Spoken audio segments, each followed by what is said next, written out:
성경 사도행전 6장 1절에서 6절 말씀을 가지고 기독교인이란 이와 같은 제목으로 잠시 은혜를 받도록 하겠습니다. 그 먼저 시간에 가말리엘이 활동했던 시기를 50년이라고 이렇게 했는데 제가 좀 착각을 한 거예요. 25년에서 50년 이 기간 동안에 활동을 했기 때문에 지금 기간이 자세히 찾아보니까 2년 정도 이렇게 주님이 먼저 부활하시고 승천하신 다음에 한 2년 정도 이렇게 시간이 흐른 시기다 이렇게 이제 이야기를 합니다. 그래서 먼저 시간에 그 부분은 이렇게 제가 정정을 하고 넘어가도록 하겠습니다. 1절 한번 읽어봐 주시기 바랍니다. 1절 시작.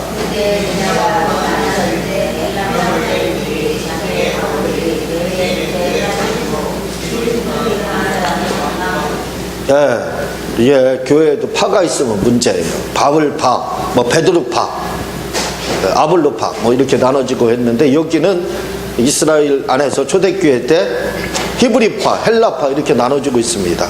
이것은 이제 디아스포라로 해외에 다시 말하면 당시에 예수님 당시에 흩어진 디아스포라가 400만 명이 됐다는 거예요. 그 중에서 100만 명이 이집트의 알렉산드리아에서 이렇게 기거를 했고 나머지는 이제 다른 곳에 이렇게 흩어져 있고 이스라엘 내에서는 40만 정도가 살았다는 겁니다. 그리고 당시에 어떤 분은 예루살렘에 10만 명 이렇게 이야기하는데 어떤 분은 5만 명, 그러니까 예루살렘 인구가 5만 명 정도 이렇게 된 거예요. 그러니까 지금 이때 5만 명 중에서 2년 정도 이렇게 경과를 했는데 그때 이런 것들을 통해서 뭘 할 수 있느냐면 예수님이 죽었다가 살아나서 부활한 것을 알 수 있어요. 왜냐하면 초기에 살아있을 때 예수님이 그렇게 말씀을 전했어도 사람들이 믿지를 않았거든요. 그리고 예수님 죽이실 때 바라바를 놓아다가 막 이렇게 외치고 했었는데 그런데 예수님이 돌아가신 후에 얼마 되지 않고 부활하고 승천하신 후에 그 중에 5만 명 중에 반이 그러니까 2만 5천 명 정도, 그러니까 10만 명이나 가면 5만 명이 되는 겁니다. 5만 명이나 가면 2만 5천 명이죠. 2만 5천 명이 당시에 2년도 안 돼서 순식간에 예수님을 주님으로 이렇게 믿었다 하고 있습니다. 그러니까 이런 걸로 봐서 예수님이 죽었다가 살아난 것이 이게 사실이라는 거죠. 만약에 이게 거짓말이고 사기다 이렇게 하면 누가 믿어요? 누가 믿어? 그렇잖아요. 그런데 그때 당시에 유대인들이 삽시간에 물밀듯이 교회로 몰려들었는데 그 가운데서 이제 헬라에 있던 그리스죠. 헬라파 그리스에 있던 유대인들이 돌아와서 예루살렘에서 기거를 하게 되는데 이때 이스라엘 사람들, 히브리 사람들이라는 건 이스라엘 사람들을 말을 하죠. 그러니까 토종, 원주민이죠. 원주민 이스라엘 사람들하고 신앙생활을 교회에서 이제 같이 하게 되는데 이게 말이 잘 안 통하는 거예요. 헬라어로 쓰고, 물론 유대인들도 헬라어로 다 합니다. 그때 당시에 지금도 그렇지만 그 지리적 그 여건으로 인해서 보통 2개 이상 3개 정도의 외국어를 구사했던 나라가 이스라엘이에요. 그러니까 히브리어, 또 아람어, 고대 당시 아람어인 히브리어하고 또 고대 히브리어가 있습니다. 그거하고 헬라어를 이렇게 이제 사용을 했는데 그래도 헬라 지역에서 살았던 사람하고 이스라엘에서 기거하는 사람들하고는 좀 다르죠. 헬라어 자체가 쓰이는 용어가 다르고 하기 때문에 이게 좀 말이 잘 안 통하는 부분이 있어서 이제 헬라에서 돌아온 사람들은 그들끼리 모여서 예배를 드리고 이스라엘 사람들이 모인 곳은 이제 자기들끼리 이렇게 모여서 예배는 같이 드리겠지만 이렇게 모여가지고 생활을 교제를 나누고 하다 보니까 구제에 문제가 생기게 된 겁니다. 이스라엘은 우리나라는 아침, 점심, 저녁 이렇게 3끼를 먹죠. 근데 이스라엘은 보통 특별하지 않고는 하루에 2끼를 먹어요. 요즘은 브런치라고 해서 아침 겸 점심 이렇게 하잖아요. 아침 10시 정도에 오전 이스라엘이 3번 기도회를 갔습니다. 9시, 12시, 그 다음 3시 이렇게 갔는데 9시 기도회를 마치고 그러면 한 시간 정도 기도하니까 10시가 되는 거예요. 그래서 이스라엘 사람들은 10시서부터 이제 그 아침 겸 점심을 먹고 오후 5시 내지 6시에 이렇게 저녁을 먹어서 하루에 2끼. 그래서 이 구제를 하는데, 당시에, 구제를 할 때, 14기분이라는 건 일주일분입니다. 일주일분. 그러니까 일주일분을 사람들이, 어려운 사람들에게 양식을 나눠줬대요. 그러니까 14끼면 이틀에 14니까 하루에 2번 먹은 겁니다. 그래서 14끼가 되는데, 일주일 양식을 이렇게 분배를 해주고, 또 어떤 경우는 또 이제 어려운 사람들은 이렇게 식사로다, 음식으로 제공을 해주고, 이렇게 이제 하는 것이 구제였다, 이야기를 하고 있습니다. 이런 구제, 이 구제의 문제 때문에 바로 이제 우리가 알고 있듯이 교회에 직분이 처음으로 들어오게 됩니다. 그전에는, 이전까지는 사도들만 존재했죠. 사도들만 존재하고 있다가 이제 안수 집사가 세워지기 시작합니다. 지금 우리 교회에 많은 직분들이 있습니다. 뭐 권찰 집사, 안수 집사, 권사, 장로님, 전도사님. 우리는 순복음은 강도사가 없어요. 근데 강도 짓을 하는 강도사. 그게 아니라 말씀을 강론한다 해서 강도사예요. 강도사님, 그리고 이제 목사님, 이렇게 장로교회는 존재하는데, 순복음에는 강도사가 없어요. 전도사에서 바로 목사 안수를 이렇게 받게 되는데, 이 직분이 처음으로 다 등장하는 것이 사도행전 6장입니다. 이 안수 집사. 사실은요, 모든 집사 직분은 거의 다 임시직이에요. 1년직입니다. 1년직. 그러니까 인턴하고 똑같겠죠. 인턴 비슷하게 1년직입니다. 지금으로 말하면 계약직이 아니에요. 비정규직, 이렇게 보면 될 거예요. 비정규직. 그래 1년직입니다. 1년직. 그래서 1년 후에 다시 이 서리 집사라고 하는데 임명을 받아야 돼요. 근데 지금 뭐 그렇게 하는 데가 어디 있어요? 거의 다 없죠. 한번 집사면 형진직처럼, 이렇게 안수 집사처럼 계속 집사가 되는데, 이 안수 집사, 이런 장로나 이런 게 이제 형준직에 이렇게 해당을 하게 되는데, 오늘 이 7 집사가 세움을 받게 되는데, 피택을 받아서 안수를 받고 이제 안수 집사가 이렇게 되는 것이 본장의 내용입니다. 그래서 7명을 세우게 돼요. 7명 세우게 되는데, 그 스테반이나 빌립 이런 사람들은 유명하죠. 그 나머지는 어떻게 활동했는지 잘 이제 기록이 없기 때문에 알려지지 않았는데, 그 중에 하나 맨 뒤에 안디옥 사람 니골라 이렇게 나오거든요. 이 니골라라는 사람이 계시록 2장에 이렇게 등장을 합니다. 이 니골라 당해가지고 윤리를 폐하고 막 도덕을 폐하는 그런 영지주의에 의해 빠져가지고 주님으로부터 책망을 받는데, 이 사람이 바로 여기에 7 집사로 임명받았던 사람 중에 하나가 바로 그 니골라입니다. 사도 요한복음을 쓰고 요한계시록, 요한 1, 2, 3서를 쓴 이 사도 요한, 이 사람의 제자가 누구냐? 폴리캅이에요. 이 폴리캅의 제자가 누구냐면 이레네우스입니다. 근데 이 이레네우스, 터틀리안, 이제 제자로 내려가면 터틀리안도 사도 요한의 제자에 해당하는 거죠. 그 줄기는가? 근데, 이 이레네우스에 의하면, 이 니골라, 이 사람은, 바로 계시록에 등장하는 그 인물이다. 이렇게 이야기를 하고 있습니다. 어쨌든 오늘 이제 최초로 다 그 임직식이 있게 돼서 안수 집사 임명을 하게 되는데, 뭐라고 이야기를 하고 있느냐면, 한번 그 3절을 한번 읽어봐 주시기 바랍니다. 6장 3절 시작.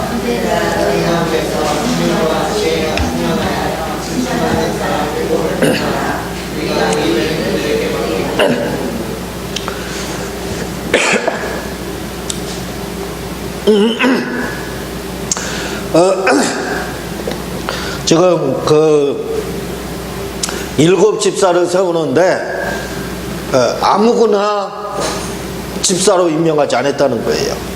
그 집사를 임명하는 기준이 있었습니다. 그 척도가 있었는데 성령이 충만하고 지혜가 있어야 되고 모든 사람들로부터 칭찬을 받아야 됐어요.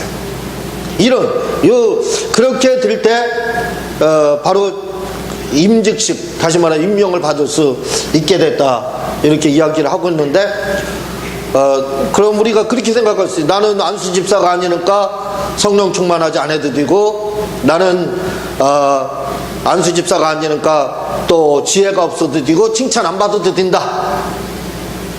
그래서 나가가지고 비윤리적으로 비도덕적으로 살아도 된다, 이렇게 또 이제 자기 합리화를 시킬 수 있다 이거지요.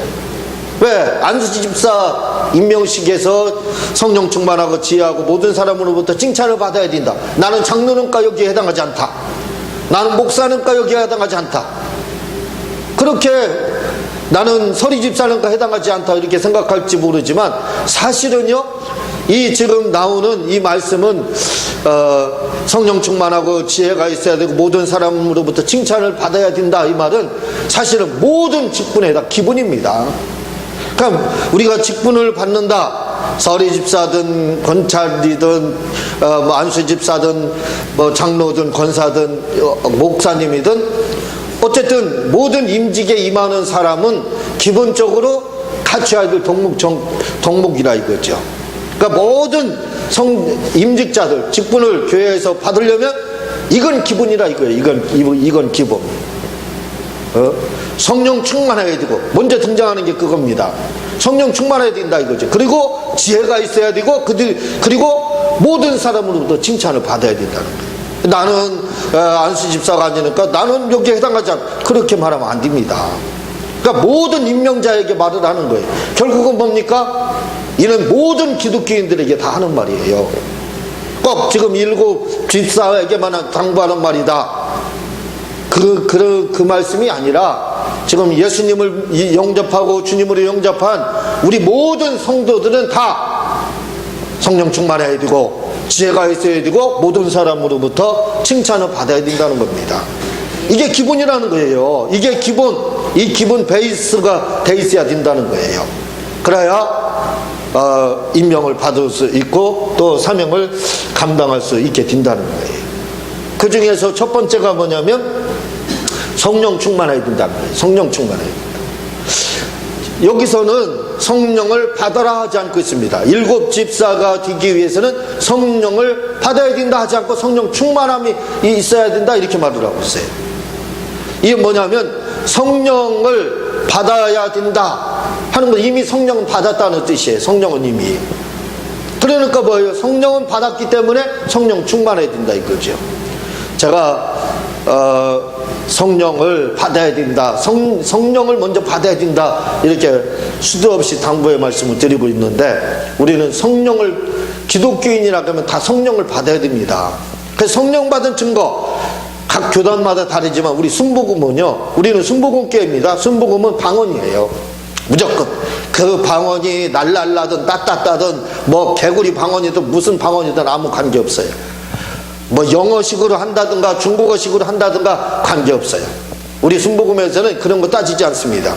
무조건 방언이 유창하다, 그렇지 않다, 그런 거 안 따져요. 우리는 다른 데는 유창한 것만 방언이다 이렇게 이야기하는 분들도 혹시 있을지 모르지만 우리는 그런 거 안 따집니다.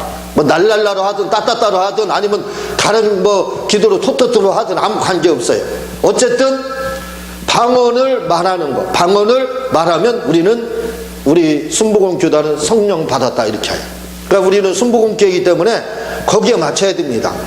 그러니까 성령 받은 증거가 뭐냐? 방언. 그러니까 방언을 해야 된다 이거죠. 그러면 왜 우리가 방언을 해야 되느냐? 제가 말씀드렸죠. 방언에서 내가 유창한 방언을 하고 내가 따따따하고 무슨 방언을 해서 내가 다른 사람한테 방언 자랑하기 위해서 아니라 이거예요. 방언을 말해야 될 가장 중요한 이유는 예수님을 알기 위해서예요. 예수님. 제가 수도 없이 말씀을 드렸지만 예수님을 바로 아는데, 예수님에 대해서 100% 아는데, 그럼 다시 말하면 예수님에 대한 박사가 되기 위해서는 방언을 말하지 않고는, 다시 말하면 성령 받지 않고는 예수님 알기가 쉽지가 않아요. 제 경험상 그렇다 이거죠. 이건 제가 여러 번 말씀드렸지만 아무리 예수님에 대해서 배우고 암송을 하고 암기를 한다고 해서 성경 구절을 암송한다고 해서 깨맞춰지느냐? 예수님에 대해서 안 맞춰져요. 예? 그냥 퍼즐 조각이 딱 맞춰지는 것처럼 내가 이렇게 공부하고 배우고 하면 딱 조립을 하면 완성품이 나오겠지 생각을 하는데 안 그렇습니다. 안 그래요.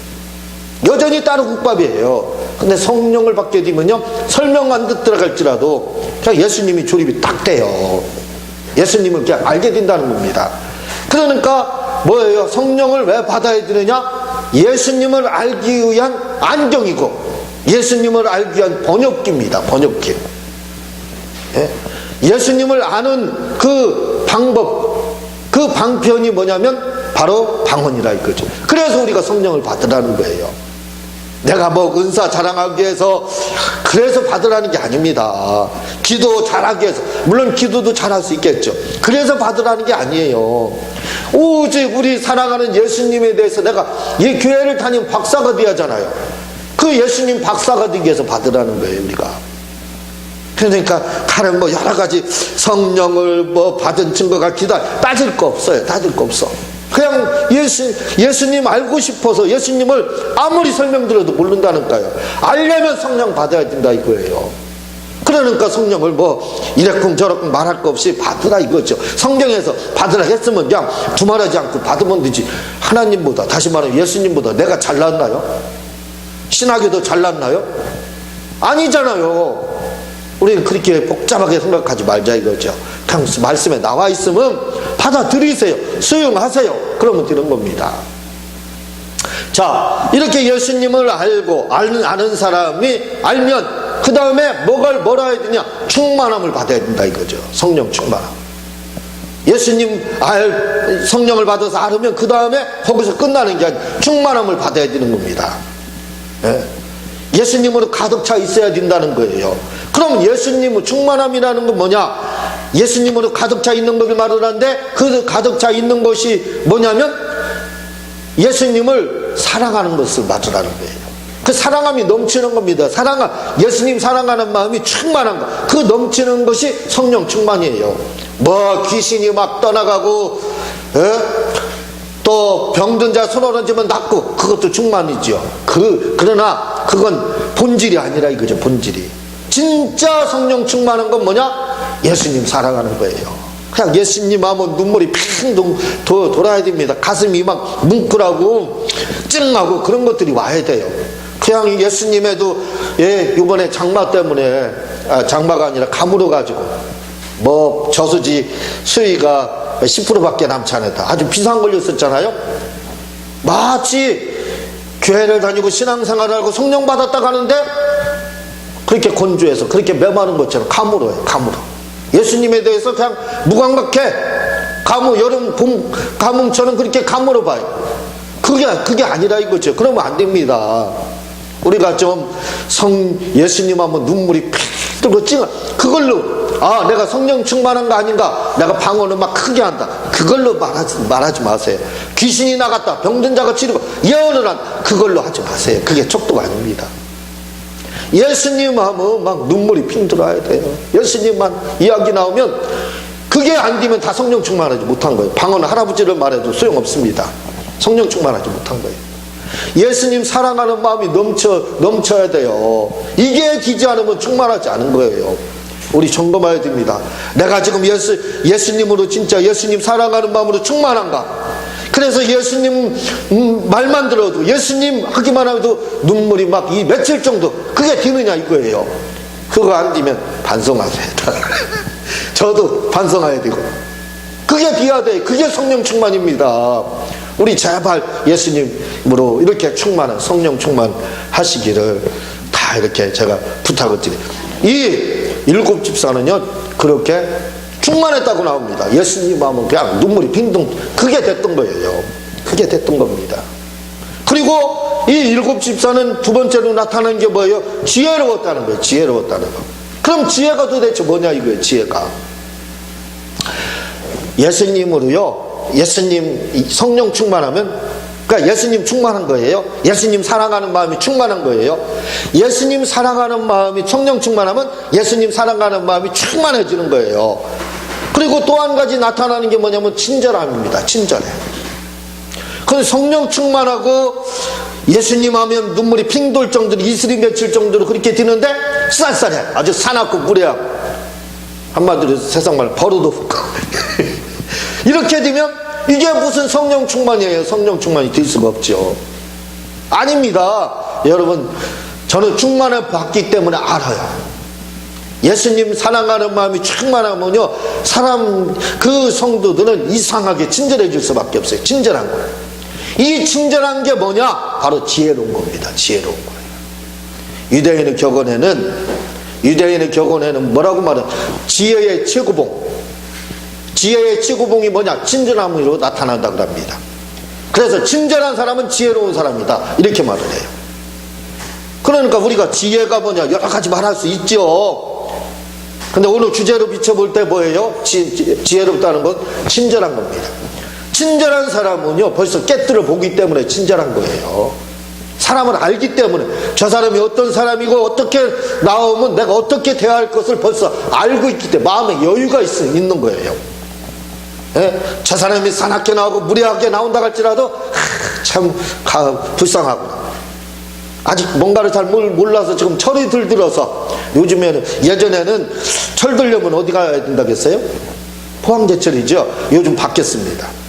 요즘은 철 들려면, 우리 철한들은 저를 비롯해서 다 기억하세요? 요즘은 철을 들으려면 철분을 많이 먹으면 된대요.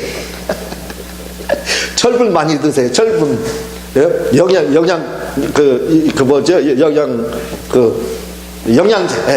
철분을 많이 먹으면 된대요. 그러니까 철이 들들었다 그러면 내가 좀 덜 친절하다, 그럼 뭐예요? 철분 많이 먹읍시다. 우리 철분. 그러면 철든데 바뀌었어요, 요즘요. 자, 이런 친절함이 와요. 친절함이. 그래서 이런 유대인들은 지혜의 최고봉이 뭐냐면 바로 친절이라고 그랬어요. 친절. 그러니까 이 사람들이, 일곱 집사들이 뭐라고 그랬어요? 성령 충만하고 지혜롭다 그랬어요. 결국 무슨 말입니까? 이분들은 온유하고 친절했던 거예요. 제가 집사람한테 가끔 집사람하고 이야기할 때 무슨 이야기를 하냐면, 우리는, 다른 분들은 모르지만 우리는, 집사람하고 저는 서울 사람이라는 이야기를 절대로 듣지 말자. 서울에 살면서 그 얘기를 가끔 해요. 왜냐면 제가 서울에 와서 깜짝 놀란 게 너무 많아요. 너무 많아요. 그래서 서울 사람 하면 인식이 안 좋아. 어떤 인식이냐면 자기밖에 모르고 황금만능주의고, 그리고 버릇없고 예의 없고 무례하고 싸납고, 그게 대명사예요. 그래서요, 군대를 예전에는, 지금은 몰라요, 예전에 군생활 할 때는 뭐라고 그랬냐면, 전라도는 깽깽이라겠나 뭐라 그랬어요. 하도 막 사람들 막 볶아 싸고 하니까, 충청도 사람은 멍하기 때문에 멍청이라고 그랬어요. 경상도 사람은 보리뭉둥이 이렇게 이야기했어요. 근데 서울 사람은 뭐라 한 줄 아세요? 꼴값. 그럼 그거 조금 좋은데 비슷해요. 뺀질이라고 그랬어요. 뺀질. 서울 뺀질이라. 지금도 그렇게 쓰는지 모르겠어요. 거기 깍쟁이도 맞지만 군에서는 뺀질이라고 그래요. 서울 뺀질. 서울 뺀질이었나 그랬어요. 그러니까 서울 사람이라는 그 대명사가 뭐예요? 모든 사람에게 안 좋은 인식입니다. 싸납고 무례하고 불친절하고. 제가 언젠가도 말씀드렸지만, 유대인들 격언에는 친절하지 않을 것, 중국의 격언, 친절하지 않을 것 같으면 뭐라고요? 사업을 하지 마라, 이렇게 말을 했어요. 장사를 하지 마라. 왜?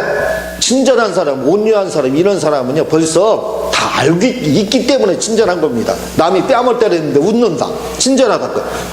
몰라서 그러느냐, 무식해서 그러느냐? 아닙니다. 벌써 깨뜨려 보기 때문에 그래요. 하나님 말씀을 알고 있기 때문에. 알으니까 친절한 거예요. 알으니까. 그러니까 뭐예요? 친절하지 못하다는 건 지혜롭지 못하다는 거고, 이 말은 뭐냐면, 친절하지 못하다는 건 뭐예요? 세상 말로 하면 철분을 많이 먹어야 될 사람이요. 철이 들들었다 이거죠. 그래서 우리 기독교인들은, 서울 사람이라는, 서울 살지만 그런 말 들으면 안 됩니다. 당신 서울 사람이야.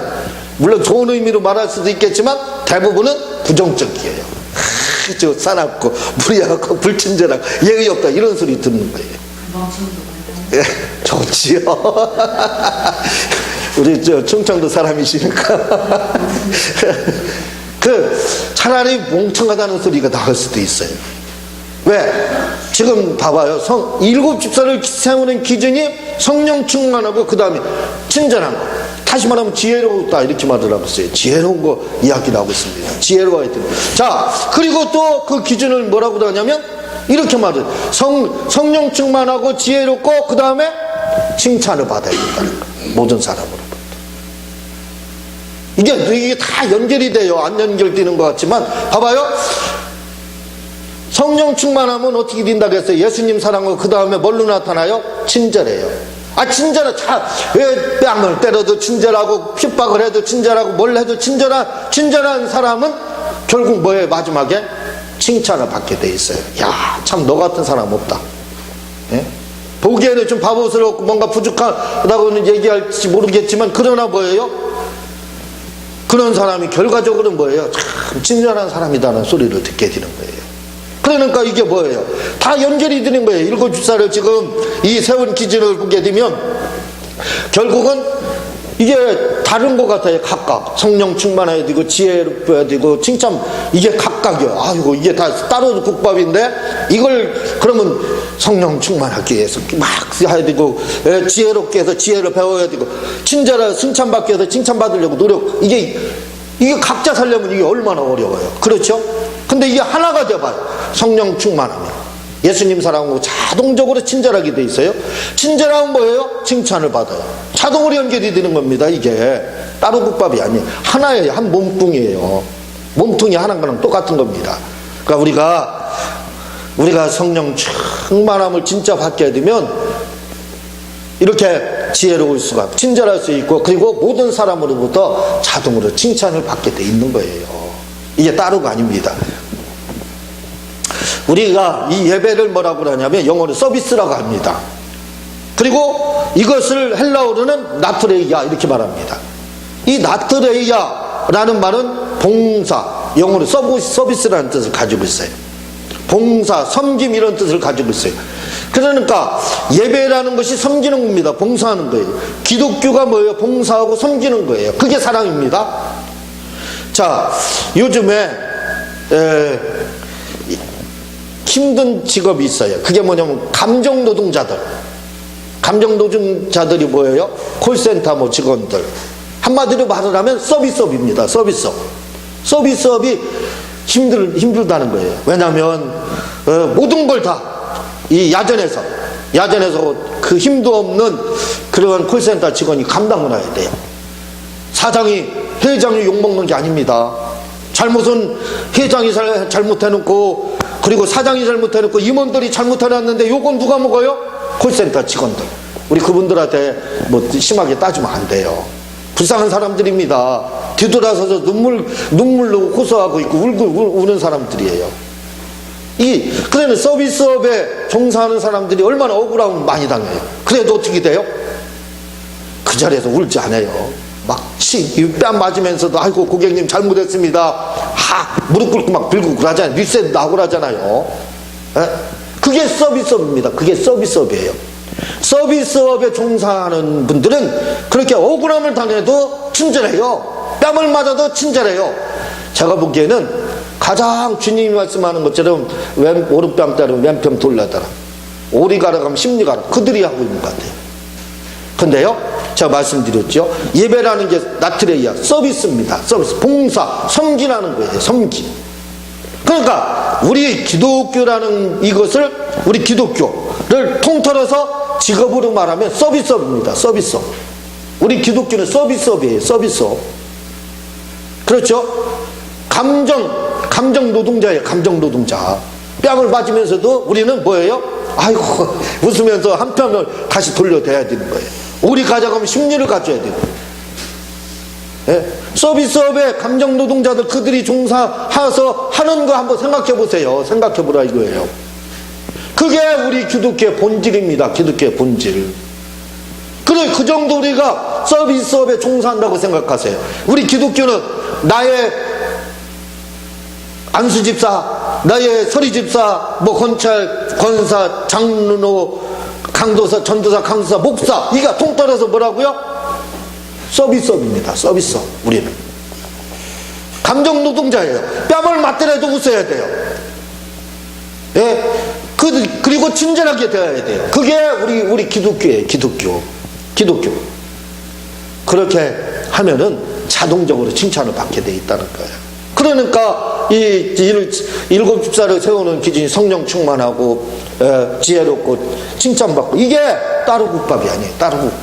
따로국밥이 아닙니다. 이게 한 몸뚱이에요. 우리는 이걸 생각해야 돼.